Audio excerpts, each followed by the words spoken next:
बिस्मिल्लाहिर्रहमानिर्रहीम। अस्सलामु अलैकुम डियर व्यूअर्स। आपके फेवरेट इंफॉर्मेटिव इस्लामिक चैनल फतवा ऑनलाइन से मैं हूँ शब्बीर अहमद।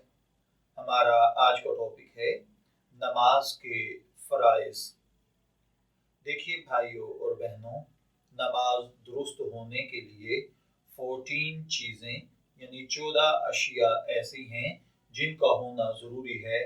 इनमें से एक भी रह जाए तो नमाज नहीं होगी। उन 14 चीज़ों को नमाज के फ़राइज़ कहा जाता है। इनमें से 7 चीज़ें नमाज से पहले फ़र्ज़ और ज़रूरी हैं और इनको शराइते नमाज कहा जाता है, और 7 चीज़ें नमाज के अंदर फ़र्ज़ और ज़रूरी हैं, इनको अरकाने नमाज कहा जाता है। तो हमारा आज का मौजू गुफ्तगू शराइते नमाज हैं। चलिए बढ़ते हैं, इन पर मुख्तसर सी गुफ्तगू कर लेते हैं। शराइते नमाज जैसा कि मैंने अर्ज किया वो 7 हैं। अगर नमाज से पहले इनमें से कोई एक शर्त भी रह गई तो नमाज नहीं होगी।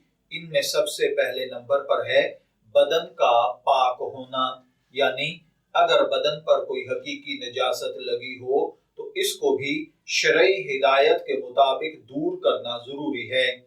अगर वजू की जरूरत हो तो वजू कर लिया जाए, और अगर गुस्ल की हाजत हो तो गुस्ल कर लिया जाए। अगर बदन नजासत हकीकी और हुक्मी दोनों से पाक ना होगा तो नमाज अदा नहीं होगी।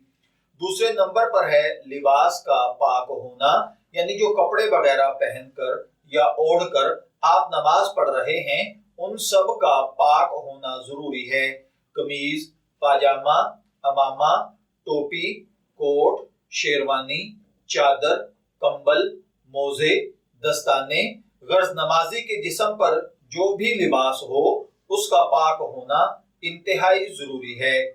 तीसरे नंबर पर है नमाज की जगह का पाक होना, यानी नमाज पढ़ने की जगह दोनों कदमों और घुटनों और हाथों और सजदे की जगह का पाक होना जरूरी है। चाहे ये जमीन खाली हो या कोई फर्श, चटाई या मसल्ला वगैरह बिछाया गया हो। अगरचे नमाज सही होने के लिए तो सिर्फ इतनी ही जगह का पाक होना जरूरी और शर्त है, लेकिन ऐसी जगह भी नमाज पढ़ना अच्छा नहीं जो पाक हो और उसके करीब ही गलाजत हो और सख्त ताफुन फैल रहा हो।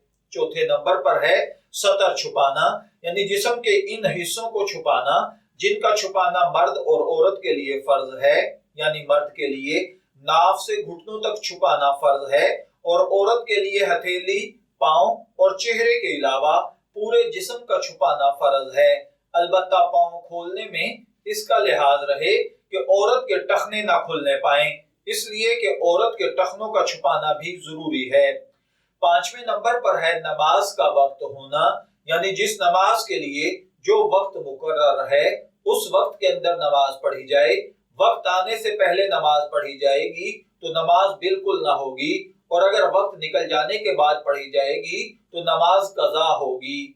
इसी तरह इस्तकबाल किबला 6ठे नंबर पर है, यानी किबले के रुख करके नमाज पढ़ना। अगर किसी वाकई मजबूरी, माजूरी या फिर सफर के अंदर होने की वजह से किबले की सम्मत का तयन करना मुमकिन ना हो तो बगैर किसी शख्स के पूछे, यानी आपके करीब अगर कोई दूसरा आदमी ना हो तो फिर आप किसी दूसरी जानिब रुख करके नमाज पढ़ें तो नमाज अदा हो जाएगी। लेकिन अगर करीब कोई शख्स मौजूद हो तो उससे पूछे बगैर नमाज नहीं पढ़नी चाहिए। ये एक ऐसा फर्ज है जिसका एहतमाम नमाज के अंदर भी जरूरी है और नमाज के बाहर भी हर वक्त जरूरी है।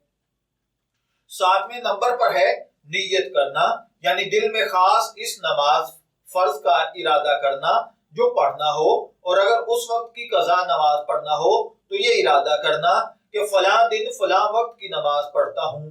अलबत्ता नफल और सुन्नत के लिए यही नियत काफी है कि सुन्नत या नफल पढ़ता हूँ। दिल के इरादे का इजहार करने के लिए जुबान से भी नियत दोहराना अच्छा है, लेकिन जरूरी नहीं है। मैं दुआ गो हूँ कि अल्लाह ताला हमें इन बातों को समझकर इनके मुताबिक अमल करने की तौफीक अता फरमाए। शब्बीर अहमद को इजाजत दीजिए, फिर हाजिर होंगे کسی نئے ٹاپک کے ساتھ، تب تک کے لیے اللہ حافظ۔